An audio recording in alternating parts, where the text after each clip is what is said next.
So hey guys, welcome back to my new vlog. So guys, मैं आ गई हूँ पार्ट 2 लेकर और मैं यहाँ से स्टार्ट कर रही हूँ। आपने रिकैप देखा होगा, बहुत ही मस्त था और इसका इंतज़ार आपको होगा ही, तो वो आपको वीडियो के आगे मिलेगा।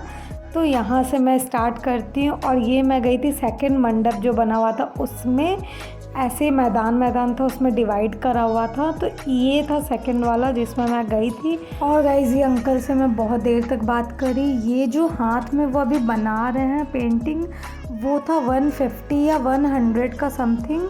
और ये नीचे में जितना था वो भी शायद 150 100। और ये केतली था 250 का और ये था 20 रुपीज़ का। इतना मेहनत और 20 रुपीज़ काफ़ी कम था।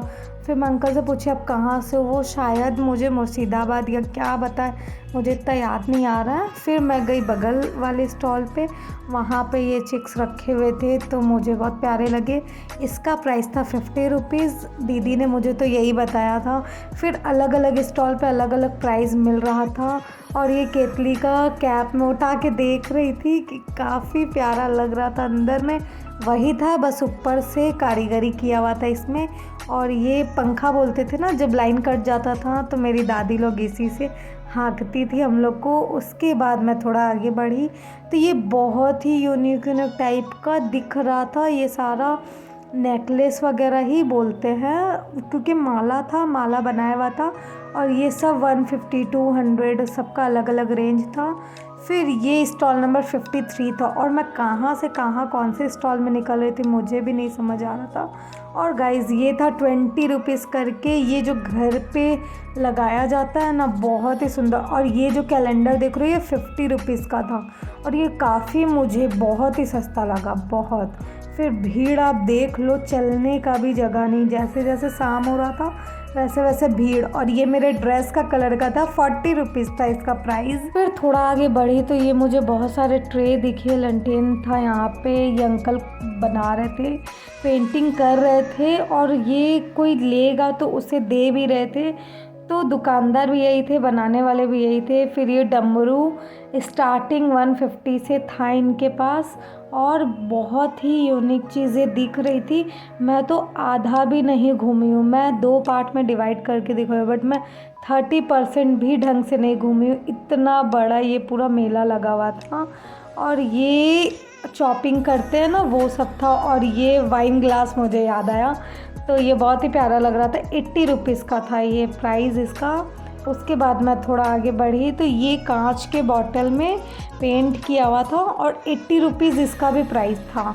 और ये बहुत सारे क्या बोलते हैं, फ्लावर बास, और फिर बहुत सारे, क्या ही बताओ, मुझे नाम खुद भी याद नहीं आ रहा, इतने सारे आइटम्स हैं। फिर ये भैया से भी मैं सबसे पूछ रही थी आप कहाँ से आए हो, कहाँ से आए हो। फिर ये सब देखने के बाद इनके पास बहुत ही अच्छा अच्छा आइटम रखा हुआ था, अच्छा लग रहा था, बहुत ही सुंदर सुंदर सा पेंटिंग किया हुआ था। गाइस, मुझे एक स्टॉल दिखा, वहाँ पे घंटी था और ये बहुत ही यूनिक घंटी था, साइड वाला। फिर थोड़ा अंदर कैमरा करी तो यहाँ पे बहुत सारे भगवान रखे हुए थे और नीचे में दिया रखा हुआ था और छोटे छोटे से भगवान रखे हुए थे, बहुत ही प्यारा लग रहा था। उसके बाद बगल ही स्टॉल में ये लगा हुआ था, ये सब हाथ से बनाया हुआ है गाइस। 150 100 आपको चुनना पड़ेगा एक, फिर उसका प्राइस पूछना पड़ेगा। और ये सब वॉल हैंगिंग है, ये जितना है ये सब वॉल पे आप लगाओ, चिपकाओ जैसे भी। फिर थोड़ा सा इसके बाद वाले स्टॉल पे इतना सुंदर पेंटिंग बनाया हुआ था, बहुत ही मस्त लग रहा था। फिर यहाँ पे बेल था और फिर चक्री था। चक्री आप लोग समझ रहे होगे, लट्टू जो बोलते थे बच्चा में, वो सब रखा होगा। तो यहाँ पे भी पेंटिंग ही था, वही पेंटिंग थे यही दुकान में। फिर ये जो स्क्वायर स्क्वायर टाइप का बनाया हुआ है, काफ़ी मस्त लग रहा था पेंटिंग, और सब 3D क्वालिटी। और गाइज, ये जो अब आप देख रहे हो, ये कोलकाता का कल्चर है, यहाँ पे ऐसा रिक्शा अभी भी चलता है। और ये पूरा शीशा से बनाया हुआ था और बहुत ही ज़्यादा अमेजिंग था, क्योंकि बहुत यूनिक था, दिखने में भी इतना ही सुंदर लग रहा था।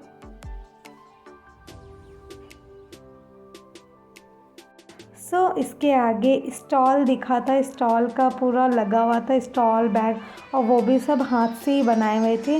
फिर यहाँ पे छोटा छोटा सा शोपीस था और शोपीस ही था ये। और बहुत ही प्यारा लग रहा था। ये गाड़ी मेरे घर पे भी है, इसलिए मैं इसे कैप्चर करी थी। और गाइस यहाँ पे रविंद्रनाथ टैगोर और विवेकानंद जी का वो पूरा लकड़ी का वर्क किया हुआ था, और ये अंकल ही किए थे ये सारा वर्क। मुझे बहुत ही प्यारा लगा था। और लड्डू गोपाल का भी सिंहासन रखा हुआ था, और ये सब का अलग अलग रेंज था, 200 300 ऐसे करके। ये गणेश जी 30 रुपीज़ के थे, और ये पूरा क्या चीज़ से बनाया था याद नहीं आ रहा, बट ये बहुत ही सुंदर लग रहा था सामने में। तो इसके बाद वापस से मैं बगल के स्टॉल में गई, मैं एक एक करके देख रही थी। तो एक पार्ट में ही कंटिन्यू 3 आवर्स तक घूम ही रही थी गाइस। और गाइस रिकैप में जो मैं दिखाई थी वो अब आने ही वाला है। सो आप लोग ये देखो, ये सब बैंगल्स था और बहुत ही प्यारा लग रहा था। और इसमें से मैं कुछ भी नहीं पहनती हूँ क्योंकि मैं काफ़ी सिंपल रहती हूँ। फिर अब फाइनली वो टाइम आ गया है। यहाँ पे एक मंडप बना था, उसके मंडप के अंदर ये सारा ये सब सांड होते थे, जो बड़े बड़े सींग वाले होते हैं ना जानवर, उन्हीं का ये सब बनाया हुआ था। ये पूरे वो चीता बाघ वो हिरन के पीछे भाग रहा है, और ये सब हैंड वर्क था, ये लोग ही बनाए थे। और बहुत ही प्यारा था। यहाँ पे रिंग से लेके सब कुछ था। और ये देखो रखा भी हुआ है इन लोग का सिंग। और बहुत ही चम्मच था, कांटा था, बैंगल्स था, मतलब नज़र नहीं हट रहा था कि ये सब इतना सुंदर सा फिनिशिंग, लाइटिंग भी था सब में। फिर यहाँ पे मुझे कॉम्बो भी दिख गया इसका, मतलब मेहनत का दाद देना पड़ेगा, क्या क्या बना लेते हैं ये लोग। फिर उसके बाद गाइस मैं फाइनली उठाने का कोशिश तो करिए, छोटा छोटा सा रिंग था और मैं उठाई, मुझे कोई बोल दिया कि ये हाथी का दांत है। बस मैं अंदर से देखने लग गई, और सच में मुझे बहुत गंदा लग रहा था अंदर से देख के। फिर भी मैं फ़र्स्ट टाइम ही टच करी थी, और मैं ये ऐसा कुछ भी नहीं पहनती हूँ जो रिंग बनाया था जो भी। और ये काला सिंग था, और ये फिनिशिंग दिया हुआ था ऐसे ही। उसके बाद मैं एक अंकल से पूछी, तो वो वापस से बोले मुझे कि नहीं ये सिंग है, ये दांत नहीं है हाथी का। फिर मैं बोली पता नहीं कौन मेरे साथ पीछे से मजाक करके चला गया। फिर गाइज मैं वो मंडप के बाहर निकली, तो यहाँ पे ये पर्स रखा हुआ था। ये मेरी नानी भी बनाती है और बहुत ही सुंदर बनाती हैं वो। और ये पूरा हैंडवर्क था, और ये 350 और 300 करके इसका प्राइस था, और बहुत ही सुंदर लग रहा था। मुझे ये देख के मेरी नानी का याद आया कि वो भी बहुत प्यारा प्यारा बनाती हैं। तो उसके बाद मैं थोड़ा आगे एक और मंडप पे गई, तो वहाँ पे ये बहुत ही सुंदर शोपीस रखा हुआ था। ये सारा ये अंकल बना रहे थे, और मैं अभी इनको दिखाऊंगी। देखो यहाँ पे ये डिज़ाइन बना भी रहे हैं, और इतना मेहनत का काम इन लोग का है, मतलब बहुत ही प्यारा लग रहा था। उसके बाद मैं बाहर निकल गई। बाहर निकलने के बाद ये आप लोग देखो, ये सब 50 100 150 200 तक जाता है इसका प्राइस। और यहाँ पे मुझे बंगाल के कुछ मंदिर का याद आ गया, क्योंकि ये बहुत ही सुंदर था, और डोली भी बनाया हुआ था। और ये पेंटिंग पूरा निकला हुआ था, ये पेंटिंग नहीं था, ये कुछ और ही था।